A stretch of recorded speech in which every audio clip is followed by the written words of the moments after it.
Hi hello good morning. Video ഒക്കെ പെട്ടെന്ന് മുക്കാനും അറിയാമല്ലേ.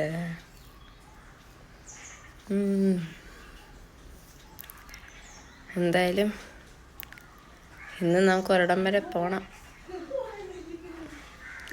ഒരു ഡേ ഇൻ മൈ ലൈഫും കൂടെ ആയിക്കോട്ടെ ഇന്ന്, അല്ലേ. ദേവാജു സ്കൂളിൽ പോയി, അതിൻ്റെ തിരക്കെല്ലാം കഴിഞ്ഞു. അത് കഴിഞ്ഞിട്ട് കുഞ്ഞാഴ്ചയുണ്ട്, അമ്മയുണ്ട്, ഞാനുണ്ട്. ഹൈഡ്രജൻ ബലൂണും ഉണ്ട്. ഒരെണ്ണം ഉണ്ടായിരുന്നു, അത് പൊട്ടിപ്പോയി. ഇനി ഇതും കൂടെ ഉള്ളൂ. ഇനിയിപ്പോൾ ഉള്ളത് ബാക്കി കാര്യങ്ങളെല്ലാം ശരിയാക്കണം. ഇനി പോട്ട് വാങ്ങിച്ചിട്ടുണ്ട്, അതിനകത്ത് ആമ്പലൊന്ന് ശരിക്കും ഒന്ന് നട്ട് വെക്കണം. അതാണ് നമ്മുടെ മെയിൻ പരിപാടി. അത് കഴിഞ്ഞിട്ട് വേണം 11 മണിക്ക് പോലീസ് സ്റ്റേഷനിലേക്ക് പോവാൻ. കേസ് സ്ട്രോങ് അല്ലെങ്കിൽ വിളിക്കത്തില്ലെന്നല്ലേ പറഞ്ഞത്. ഇത് സ്ട്രോങ് ആണോ ഇല്ലയോ എന്ന് എനിക്കല്ലേ അറിയത്തുള്ളൂ, നിങ്ങൾക്കറിയത്തില്ലല്ലോ. അപ്പം പിന്നെ നമുക്ക് അവിടെ വെച്ച് കാണാം. Hi hello good morning. Video ഒക്കെ പെട്ടെന്ന് മുക്കാനും അറിയാമല്ലേ.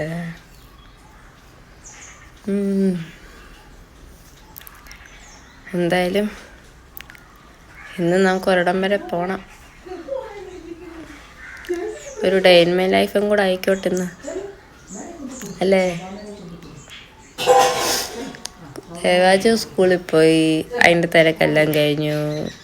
അത് കഴിഞ്ഞിട്ട് കുഞ്ഞാഴ്ചയുണ്ട്, അമ്മയുണ്ട്, ഞാനുണ്ട്. ഹൈഡ്രജൻ ബലൂണും ഉണ്ട്. ഒരെണ്ണം ഉണ്ടായിരുന്നു, അത് പൊട്ടിപ്പോയി. ഇനി ഇതും കൂടെ ഉള്ളൂ. ഇനിയിപ്പോൾ ഉള്ളത് ബാക്കി കാര്യങ്ങളെല്ലാം ശരിയാക്കണം. ഇനി പോട്ട് വാങ്ങിച്ചിട്ടുണ്ട്, അതിനകത്ത് ആമ്പലൊന്ന് ശരിക്കും ഒന്ന് നട്ട് വെക്കണം. അതാണ് നമ്മുടെ മെയിൻ പരിപാടി. അത് കഴിഞ്ഞിട്ട് വേണം 11 മണിക്ക് പോലീസ് സ്റ്റേഷനിലേക്ക് പോവാൻ. ഇനി ഒന്നും കൂടെ തട്ടിക്ക്, തട്ടിക്ക് തട്ടിക്ക്.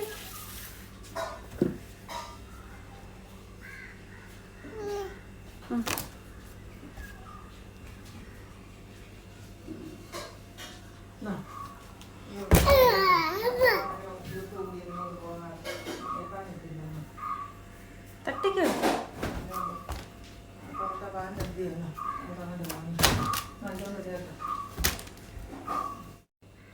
കുഞ്ഞാവച്ചി, കുക്കാച്ചി,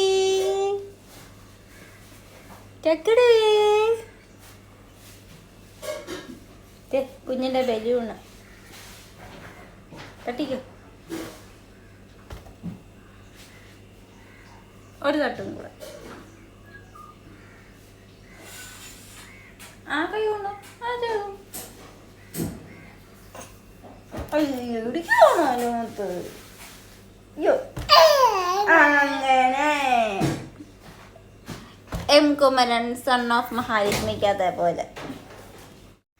അപ്പോൾ ഞങ്ങൾ റെഡിയായി. ഇപ്പോൾ 11:11 കറക്റ്റ് സമയം. അപ്പം വിളിച്ചിട്ടുണ്ടായിരുന്നു, ചെല്ലാൻ പറഞ്ഞു. അപ്പോൾ അങ്ങോട്ട് പോകാനായിട്ട് റെഡി ആയിട്ടിരിക്കുന്നു. കുഞ്ഞാവ് അവിടെ ഇരുന്ന് കളിക്കുന്നു. രാവിലത്തെ ബ്രേക്ക്ഫാസ്റ്റ് എന്ന് പറയുന്നത് ഗോതമ്പ് പുട്ടും പഴവും. ഞങ്ങളത് കഴിച്ചു. ഇവിടെ നോക്കുന്നുണ്ട് ആശാനെ. എൻ്റെ ആശാൻ നോക്കുന്നുണ്ട്. ഞങ്ങൾ ഗോതമ്പ് പുട്ടൊക്കെ കഴിച്ച് വെച്ചിട്ട് കളിച്ചോണ്ടിരിക്കുക. എങ്ങനെ കളിച്ചെന്നേ? ഇങ്ങനാണോ കച്ചുന്നേ?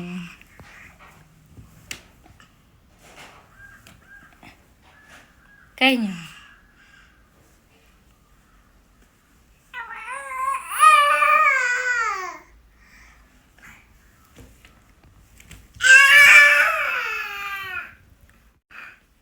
ഇനി പോയിട്ട് വന്നിട്ട് നമുക്ക് പോട്ട് റെഡിയാക്കണം, മണ്ണെടുക്കണം, തൂമ്പയെടുക്കണം. ചാണകമില്ല. മറ്റേ നേരത്തെ എവിടെ നിന്നേലും ഒപ്പിക്കായിരുന്നു. ഇപ്പം പശു ഒന്നും ഇവിടെ ഈ അടുത്ത ഏറിയയിലെങ്ങുമില്ല. അപ്പം അത് നോക്കണ്ട. ഉള്ളത് വെച്ച് നമുക്ക് അഡ്ജസ്റ്റ് ചെയ്യാം. അതെങ്ങനെയാണ് ലെയർ ബൈ ലെയറായിട്ട് ഇടുന്നതെന്നുള്ളത് ഞാൻ കാണിച്ചു തരാം. അപ്പം അങ്ങോട്ട് പോകുന്നു, പോയിട്ട് നമ്മൾ തിരിച്ചു വരുന്നു. ഇനി അവിടെ വന്നിട്ടുണ്ടോ ഇല്ലയോ എന്നൊന്നും നമുക്കറിയത്തില്ല, നോക്കണം.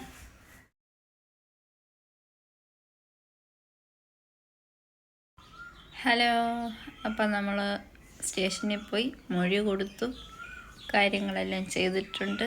ഇനിയിപ്പം നേരെ ബാക്കി സെക്ഷൻസ് എല്ലാം വരുന്നത് മുകളിലോട്ട്. പിന്നെ ഞാൻ നേരത്തെ വീഡിയോ ചെയ്ത് വെച്ചിരുന്നു, അത് പറഞ്ഞതുപോലെ ഇന്നെന്തായാലും പറ്റത്തില്ല. ഇപ്പം തന്നെ സമയം 6:05. ഇന്ന് പകുതി മുക്കാലും സമയം പോലീസ് സ്റ്റേഷനിൽ തന്നെ ആയിരുന്നു. വീഡിയോസ് എല്ലാം കാണിച്ചു, എല്ലാം കണ്ടു, എല്ലാം മനസ്സിലായി. ആരെന്തൊക്കെ പറഞ്ഞിട്ടുണ്ടെന്നുള്ളതെല്ലാം കിട്ടിയിട്ടുണ്ട്, എല്ലാം എടുത്തിട്ടുമുണ്ട്. അതിൽ ഒരു സമാധാനമുണ്ട്, സന്തോഷമുണ്ട്. പിന്നെ എന്താ പറയുക, ഇതിൻ്റെ ബാക്കി പാർട്ട് 2 നാളെ ഇടാം എന്ന് വെക്കുന്നു. എന്ന് വെച്ചാൽ നാളത്തെ പ്രോഗ്രാംസ് നമ്മുടെ എന്നൊന്നും കംപ്ലീറ്റ് ആക്കാൻ പറ്റിയില്ല. ഇതിപ്പം ഒരു ഡേ ഇൻ മൈ ലൈഫ് പോലെ ആയിട്ടില്ല. പോലീസ് സ്റ്റേഷനിൽ ഇരുന്ന് അരുണൊക്കെ ഇരുന്ന് വെല്ലുവിളിക്കുന്ന പോലെ വെല്ലുവിളിക്കാൻ പറ്റത്തില്ല. കാരണം എന്താണെന്ന് വെച്ചാൽ നമ്മൾ നിയമത്തിനെയും നിയമപാലകരെയും റെസ്പെക്റ്റ് ചെയ്യുന്നതുകൊണ്ട് നമുക്ക് അവരോടൊരു റെസ്പെക്റ്റ് ഉണ്ട്. ബാക്കി അരുൺ ബഷീറിനെ പോലെ ജസ്നയെ പോലെ ഉള്ളവർക്ക് അതൊന്നും കാണത്തില്ലായിരിക്കും. പക്ഷെ ഞങ്ങൾക്ക് അങ്ങനെയല്ല.